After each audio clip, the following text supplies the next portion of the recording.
এক্ষুনি একটু টানলো, ওইটা টানলো, ওইটাকে এক্ষুনি টানলো, ওই তার কোর লেলিছে, তলা চলে গেছে, ওই সোজা ওই ওকেও টেনে নিবে। যাও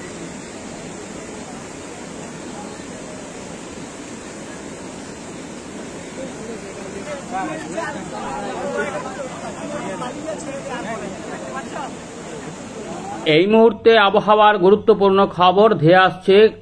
নিম্নচাপ বাংলার দিকে এগিয়ে আসতে পারে এই নিম্নচাপ, যার প্রভাবে ঝড় বৃষ্টি হবে, এই নিয়ে আমরা আলোচনা করব। তবে তার আগে আমাদের জানিয়ে রাখি, ইতিমধ্যে ডিবিসি থেকে প্রচুর পরিমাণে জল ছাড়া হচ্ছে, যারই ফলে ইতিমধ্যে বন্যা কবলিত হয়ে গেছে, ভয়াবহ বন্যার কবলে পড়েছে হাওড়া এবং হুগলি জেলা। ইতিমধ্যে পশ্চিম মেদিনীপুর, পূর্ব মেদিনীপুরের বেশ কিছু এলাকা প্লাবিত হয়ে রয়েছে। বন্যা পরিস্থিতিতে এখনো ভালো কিছু সুরাহা হয়নি। নদিয়ায়ও বেশ কিছু অংশ প্লাবিত হয়ে আছে, চাষের জমি জলের তলায়। তবে নতুন করে কিন্তু ডিবিসির যে ছাড়া জলে কিন্তু ইতিমধ্যে নতুন করে প্লাবিত হয়েছে হাওড়ার উদয়নারায়ণপুর এবং আমতা।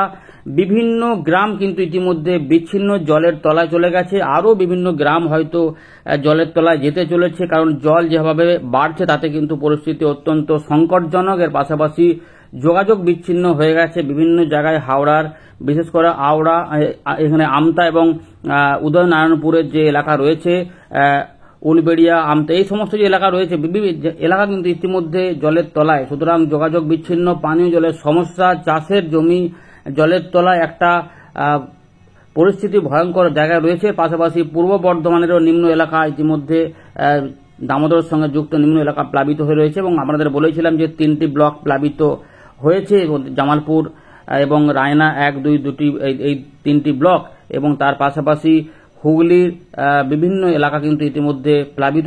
এর পাশাপাশি বিভিন্ন জায়গাতে হয়তো কোথাও বাঁধ ভেঙে পরিস্থিতি জটিল। আপনার এলাকায় অবস্থা কেমন অবশ্যই জানাবেন। বাঁকুড়াতেও বেশ কিছু অংশ প্লাবিত হয়ে রয়েছে, দুর্গাপুর ব্যারেজে প্রচুর পরিমাণে জল আসছে, সেই জল ছাড়া হচ্ছে। ইতিমধ্যে আমরা দেখেছিলাম যে 17 তারিখে জল ছাড়া হয়েছিল, 18 তারিখেও জল ছাড়া হয়েছিল, 18 তারিখ রাতেও জল ছাড়া হয়েছে, এবং 19 তারিখ বৃহস্পতিবার সকালেও জল ছাড়ছে ডিবিসি। আমাদের দেখাবো, তারপর আমরা এখানে ফেরত এসে পুরো বিষয়গুলোকে আলোচনা করব। ইতিমধ্যে এখন হয়তো বৃষ্টিপাত নেই, হয়তো কোথাও আংশিক মেঘলা আকাশ, হয়তো উপকূলবর্তী কিছু অঞ্চলে বিক্ষিপ্ত বৃষ্টিপাত থাকতে পারে, কিন্তু সেগুলো বেশি কিছু নয়। রোদের তেজ থাকবে, রোদ ঝলমল আকাশ, অর্থাৎ বৃষ্টিপাতে এখন বন্যা নয়। ঝাড়খণ্ডে প্রচুর পরিমাণে বৃষ্টিপাত হওয়ার ফলে নিম্নচাপের দরুন ডিবিসির মাধ্যমে যে জল এগিয়ে আসছে, সেই জলেই বিপত্তি হয়ে গেছে। ভয়াবহ বন্যা পরিস্থিতি পুজোর আগেই, যেটা আমাদের বলেছিলাম যে সেপ্টেম্বর মাসে প্রচন্ড বৃষ্টিপাত হতে পারে এবং তার ফলে বন্যা পরিস্থিতি দেশের বিভিন্ন অংশে দেখা যেতে পারে। তো পশ্চিমবঙ্গেও কিন্তু দক্ষিণবঙ্গে বন্যা পরিস্থিতি দেখা দিয়েছে। আপনার এলাকায় কি কি খবর রয়েছে অবশ্যই জানাবেন, যারা প্লাবিত এলাকার মধ্যে রয়েছেন। প্রথমে একবার দেখে নেব যে ডিবিসি থেকে জল কতটা ছাড়া হয়েছে। তো আমরা যেটা দেখাবো এখন 18 তারিখ, দেখুন রাত এই 11টা 38 মিনিট 40 সেকেন্ড, এই সময়তে 1,05,000 কিউসেক হারে জল ছাড়ছিল ডিবিসি। এটা 18 তারিখ, আমরা 18 তারিখের সন্ধ্যাবেলা পর্যন্ত দেখিয়েছিলাম। তবে 18 তারিখ রাতেরটা দেখুন এত হারে জল ছাড়া হচ্ছে মাইথন এবং পাঞ্চেত থেকে, এবং এগুলো সবই ওই দুর্গাপুর ব্যারেজে পৌঁছাবে দামোদর বেয়ে পশ্চিম বর্ধমানে, তারপর সেগুলো পূর্ব বর্ধমান হয়ে হাওড়া হুগলির বিভিন্ন এলাকাতে পৌঁছাবে, এবং বাঁকুড়াতেও কিছুটা সামনাসামনি যেগুলো আছে আর কি। এবারে দেখে নেব যে বৃহস্পতিবার কত কিউসেক হারে জল ছাড়া হচ্ছে। তো দেখুন 19 তারিখ বৃহস্পতিবার সকাল 7টা 15 মিনিট 10 সেকেন্ড নাগাদ 80,000 কিউসেক হারে জল ছাড়া হচ্ছে মাইথন এবং পাঞ্চেত থেকে, অর্থাৎ অনেকটা কমছে, মানে 2.5 লক্ষ, 2 লক্ষ 20, 1 লক্ষ 70, 1 লক্ষ 30, এরমভাবে 1 লক্ষ 10 কমতে আর কি 80,000-এ পৌঁছেছে। অর্থাৎ যেহেতু ঝাড়খণ্ডে এখন নতুন করে আর বৃষ্টিপাত হচ্ছে না, কিন্তু যে পরিমাণে জলগুলো এসে জমা হচ্ছিল এখানে, সেগুলো কিন্তু একটা নির্দিষ্ট একটা মানে মাপকাঠি বজায় রেখে সেগুলো ছাড়া হচ্ছে, সেগুলো কিন্তু আস্তে আস্তে আসছে, এবং সেগুলোই কিন্তু পরবর্তী ক্ষেত্রে দক্ষিণবঙ্গে বন্যা সৃষ্টি কথা, অর্থাৎ ডিবিসি একটা আতঙ্ক হয়ে দাঁড়িয়েছে দক্ষিণবঙ্গবাসীর জন্য।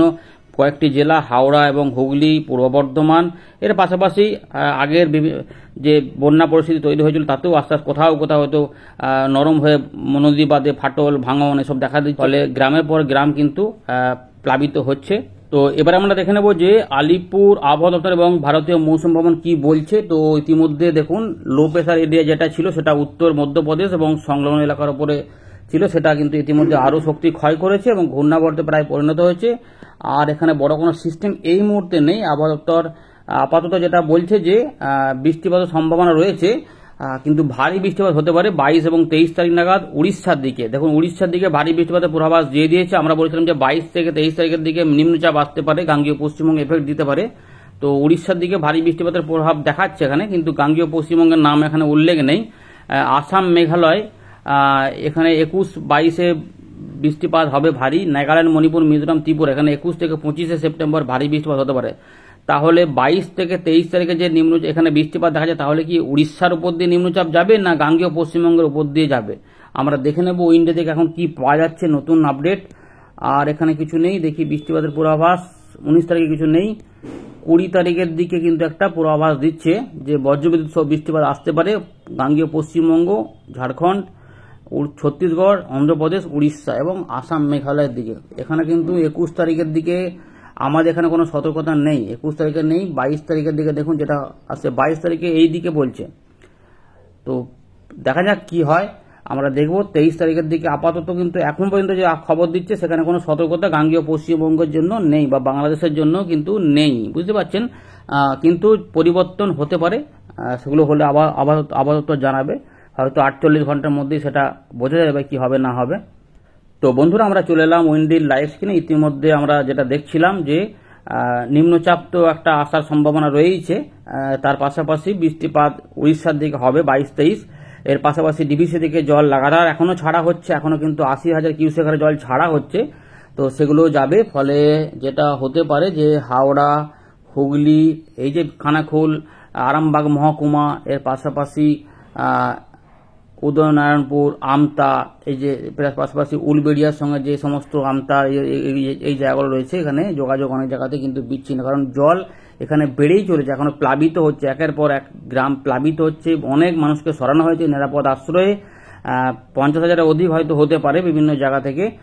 বাঁকুড়া প্লাবিত হয়ে রয়েছে, পশ্চিম পূর্ব মেদিনীপুরের অবস্থা এখনো কিন্তু শোচনীয় হয়ে রয়েছে। অনেক নদীর বাঁধ ভেঙে গেছিল, আমাদের বলেছিলাম। পাঁশকুড়া এটাও কিন্তু খারাপ অবস্থা রয়েছে। চন্দ্রকোনা, ঘাটাল, এই সমস্ত বিভিন্ন অংশ, দাসপুর সবও কিন্তু জলের তলায় রয়েছে। কিছু এলাকাকে উঁচু এলাকাগুলো ছাড়া কিন্তু নিচু এলাকা মোটামুটি প্লাবিত হচ্ছে। চাষের জমি পুরোপুরি জমি একদম জলের তলায়, চাষবাস একদম বিরাট ক্ষতির মধ্যে কিন্তু পড়েছে। পুজোর আগে এই বন্যা পরিস্থিতিতে কিন্তু মানুষ বিপদে পড়েছে। তারা এখন ঠিকঠাক ত্রাণ পাচ্ছেন কিনা সেটাই এখন ব্যাপার। ঠিকঠাক ত্রাণ পেলে খুবই ভালো। প্রশাসন নিশ্চয়ই সহযোগিতা করছে। এর পাশাপাশি সতর্কও করা হয়েছে প্রশাসনের তরফ থেকে, যাতে মানুষ নিরাপদে থাকে। দেখা হচ্ছে বিষয়গুলিকে। আপনারাও যারা ওই সমস্ত এলাকার মধ্যে থাকতেন একটু সাবধানে থাকবেন, প্রশাসনের সঙ্গে সহযোগিতার হাত বাড়িয়ে দেবেন যেখানে যেতে বলা হচ্ছে। কারণ জল যেভাবে আসছে, কখন হঠাৎ করে কোন জায়গাতে জল বেড়ে যাবে, কোথায় এখন বাঁধ ভেঙে যাবে, কোথায় পাড় ভেঙে জল ঢুকে যাবে, কোনো কিছু বলা যাচ্ছে না। সুতরাং জল ছাড়া হয়তো আস্তে আস্তে কমছে, কিন্তু তবুও এগুলো একটু নজর রাখা দরকার, একটু সাবধানে থাকবেন। আপনার এলাকায় অবস্থা কেমন জানাবেন। আর নতুন করে আর অন্য জায়গা থেকে জল ছাড়ার খবর নেই, এগুলো আমরা জানালাম। এবারে দেখে নেব যে কিভাবে কি বৃষ্টিপাত হবে, নিম্নচাপ কিভাবে আসবে, পরবর্তী নিম্নচাপ। তো ইতিমধ্যে 21 তারিখ পর্যন্ত আপাতত কোনো নিম্নচাপ বা এসব কিছু নেই। আমরা যেটা দেখাবো আপনাদের যে 22 তারিখের দিকে, দেখুন 22 তারিখের দিকে একটা নিম্নচাপ, ঠিক আমরা এখনো পর্যন্ত যেটুকু খবর পাচ্ছি এখান থেকে উইন্ডি থেকে, যে ECMWM অনুযায়ী এই যে সিটুই, যেখানে মুখা ঘূর্ণিঝড় আছড়ে পড়েছিল, ঠিক এই মায়ানমারের এই জায়গাতে বঙ্গোপসাগরে একটি নিম্নচাপ শক্তি বৃদ্ধি করে পশ্চিম উত্তর পশ্চিম দিক বরাবর এগোতে চাইছে। এবং এইটা কিন্তু দেখা যাচ্ছে যে বাংলাদেশের বাংলাদেশের দিকে এবং গাঙ্গেয় পশ্চিমবঙ্গের দিক হয়ে এটা গাঙ্গেয় পশ্চিমবঙ্গে কিন্তু এটা ঢুকে পড়তে চাইছে। আর আবহাওয়া দপ্তর বলছে 22-23-এর মধ্যে উড়িষ্যাতে ভারী বৃষ্টিপাত হতে পারে, কিন্তু এখানে কোনো ইঙ্গিত এখনো দেয়নি আবহাওয়া দপ্তর। কিন্তু আমরা দেখতে পাচ্ছি এটা এদিকেই যাচ্ছে, যে ঝাড়খণ্ডের উপর দিয়ে এটা এই দিকে চলে আসার চেষ্টা করছে, যেটা দেখুন এই জায়গাতে 24-25-এর দিকে ওটা কমে যাচ্ছে। এর প্রভাবে কি হবে সেটা দেখাবো। আর দেখিনি নতুন করে আর কোনো নিম্নচাপ বা কিছু আসছে কিনা, কারণ GFS মডেল আমরা দেখছিলাম একটা নিম্নচাপ, গভীর নিম্নচাপ হওয়ার চান্স ছিল আর কি, ওই 26-27-এর দিকে। তো এখানে দেখা যাচ্ছে 26 হয়ে গেল, 27 হয়ে গেল, 28 হয়ে গেল। আপাতত এখানে কিন্তু কোনো ঘূর্ণি নেই দেখা যাচ্ছে। এইটা আমরা একবার তাও চেক করে দেখে নিই জিএফএস কিছু বলছে কিনা। 28 তারিখের দিকে কিছুই নেই দেখা যাচ্ছে, দেখি না। 25 তারিখের দিকে জিএফএস বলছে 24 তারিখের দিকে ওই মায়ানমারের দিকে এবং এইখানে একটা নিম্নচাপ আসছে যেটা উড়িষ্যাতে প্রবেশ করছে, এইখানে দেখাচ্ছে, এই দিয়ে এটা চলে যাচ্ছে। আচ্ছা, এইটাই কি ওইটা যেটা 22-23-এর দিকে হচ্ছে? জিএফএস মডেল বলছে 22 এবং 23 তারিখের দিকে কোনো নিম্নচাপই নেই, তো সেটা 24 তারিখে দেখা যাচ্ছে। আর ইসিএম ডব্লিউ মডেল বলছে 22 তারিখের দিক থেকে 23 তারিখের মধ্যে আসতে পারে। সুতরাং দুটো মডেলে একটা তারতম্য কিন্তু আমরা পাচ্ছি। যদি জিএফএস মডেল দেরি করে আসে, যদি এটাও হয়, তাহলে বৃষ্টিপাত কোন দিকে হবে? 24-25-এর দিকে। তো বাংলাদেশ, পশ্চিমবঙ্গে, গাঙ্গেয় পশ্চিমবঙ্গ, উড়িষ্যার দিকে বৃষ্টিপাত দেখা যাচ্ছে হতে পারে। বেশ কিছু অংশে ভারী বৃষ্টিপাত উপকূলবর্তী জেলাগুলি ছাড়া পশ্চিমের দিকে জেলাগুলিতে হয়ে ছত্তিশগড়ের উপর দিয়ে চলে যেতে পারে। যাই হোক, এইটা একটা হলো। আর আমরা একটু দেখে নিই এবারে, যদি ইসিএম ডব্লিউ মডেল অনুযায়ী হয়, সুতরাং একটু তারতম্য কিন্তু পাওয়া যাচ্ছে আগের আপডেট থেকে। এখন বৃষ্টিপাত কি হবে? এখন একটু বিক্ষিপ্ত বৃষ্টিপাত কোথাও কোথাও, বিশেষ করে উপকূলবর্তী জায়গাতে, দু এক জায়গাতে টুকটাক করে কোথাও কোথাও একটু বজ্রশেল তৈরি হতে পারে, সামান্য সম্ভাবনা থাকবে। যদি হয় সেগুলো এই চট্টগ্রাম, বরিশালের দিকে হতে পারে, যেগুলো একটু এগিয়ে এসে, যদি এগিয়ে আসে তাহলে খুলনা, উত্তর দক্ষিণ 24 পরগনা সংলগ্ন কলকাতার আশেপাশে কিছু অঞ্চলে একটু বজ্র বিদ্যুৎ সহ, যদি হয় তাহলে কিন্তু বজ্র বিদ্যুৎ হবে। আমরা যেটা বলে রাখবো যে যদি সাগরদ্বীপ, নামখানা, ফেজারগঞ্জ এগুলোতে কোথাও কোথাও বৃষ্টিপাত হয়, কারণ রোদ রয়েছে, পরিষ্কার আকাশ রয়েছে, সেখানে কিন্তু বজ্র সেল তৈরি হতে পারে। কারণ এই যে এইগুলোতে কিন্তু কোথাও কোথাও মেঘ ডেকেও বৃষ্টিপাত হতে পারে। একটু সতর্ক থাকতে হবে, সামান্য, বেশি নয়। এইরকম, কারণ রোদ আছে এবং জলীয় বাষ্প আছে, ফলে মেঘ হলেই কিন্তু সেখানে বিদ্যুৎ চমকাবে, এরকম একটা ব্যাপার হতে পারে। 20 তারিখের দিকে কি সম্ভাবনা আছে? ইসিএমডব্লিউ মডেল অনুযায়ী হালকা সম্ভাবনা আছে, কিন্তু আবহাওয়া দপ্তর বলেছে এই দিন একটু হালকা হতে পারে, কিন্তু বেশি এলাকাতে দেখা যাচ্ছে না। মূলত ওই গাঙ্গেয় পশ্চিমবঙ্গ সংলগ্ন বাংলাদেশ, এই অঞ্চলটা কোথাও কোথাও, সব জায়গাতে বলবো না, কোথাও কোথাও, তাই সব জায়গাতে বৃষ্টিপাত দু এক জায়গায় এদিক ওদিক হতেও পারে। এর পাশাপাশি কিছু কিছু অঞ্চলে যদি যায় আর কি, তো মুর্শিদাবাদ বা বর্ধমান, নদিয়ার দিকগুলোতে এর পাশাপাশি বৃষ্টিপাতটা মূলত থাকবে এই দিকগুলোতে। উত্তরবঙ্গে দেখুন কিছু নেই এই দিকগুলোতে, যেহেতু আসাম, মেঘালয়ের দিকে থাকবে, ত্রিপুরা, মিজোরাম, মণিপুরের দিকে এখানে বিক্ষিপ্ত বৃষ্টিপাত হতে পারে। 21 তারিখে তেমন নেই। 22 তারিখের দিক থেকে আমরা দেখতে পাচ্ছি উড়িষ্যাতে থাকবে, গাঙ্গেয় পশ্চিমে দেখা যাচ্ছে। এই যে নিম্নচাপ যদি এরকম করে আসে, তাহলে একটা ভারী, অতি ভারী বৃষ্টিপাত নিয়ে আস্তে আস্তে এগোবে। 22 তারিখে বাংলাদেশের খুলনা, বরিশাল, আমাদের গাঙ্গেয় পশ্চিমবঙ্গের উত্তর দক্ষিণ 24 পরগনা, কলকাতা, হাওড়া, হুগলি এবং 2 মেদিনীপুর, ঝাড়গ্রামের দিকে যেতে পারে। পরের দিকে যদি বেশি করে ছড়াতে পারে তাহলে নদিয়া হয়ে বর্ধমান এগুলোতেও বা বীরভূমের দিকেও যেতে পারে। কিন্তু আপাতত এই উপকূলবর্তী 2, 3, 4, 5 জেলাতে কোথাও কোথাও প্রবল ভারী বর্ষণের ইঙ্গিত দিচ্ছে 22 থেকে 23 তারিখের মধ্যে।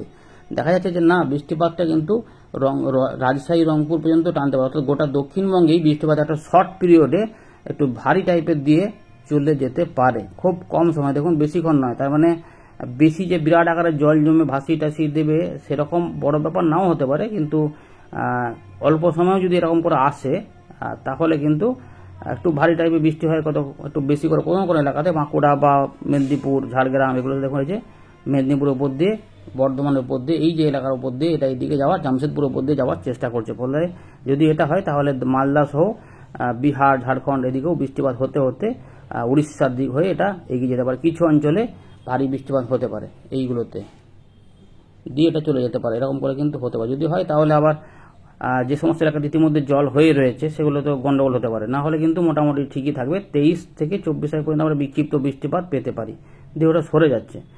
এরপরে আবার 25 তারিখের দিকে নতুন করে একটুখানি অল্প স্বল্প করে কিছু কিছু সময় বিক্ষিপ্তভাবে বৃষ্টিপাত আসার চান্স দেখা যাচ্ছে। এই আপাতত কিন্তু খবর রয়েছে, এতে পরিবর্তন কিছু হবে মনে হচ্ছে, সেগুলো পরে আপডেটে জানাবো। আপাতত বন্যা পরিস্থিতি দক্ষিণবঙ্গে হাওড়া, হুগলি, পূর্ব বর্ধমান, এর পাশাপাশি পশ্চিম পূর্ব মেদিনীপুর এবং বাঁকুড়া, এই জায়গাগুলো পরিস্থিতি খারাপ জায়গায় রয়েছে, এবং নদিয়া, মুর্শিদাবাদের বিস্তীর্ণ অংশ কোথাও কোথাও জলের তলায়, এবং বীরভূমের কিছু এলাকাও জলের তলায় রয়েছে। জানাবেন আমাদের এলাকায় কি পরিস্থিতি রয়েছে। পরের আপডেটে কোনো পরিবর্তন হলে আমরা অবশ্যই জানাবো। ধন্যবাদ।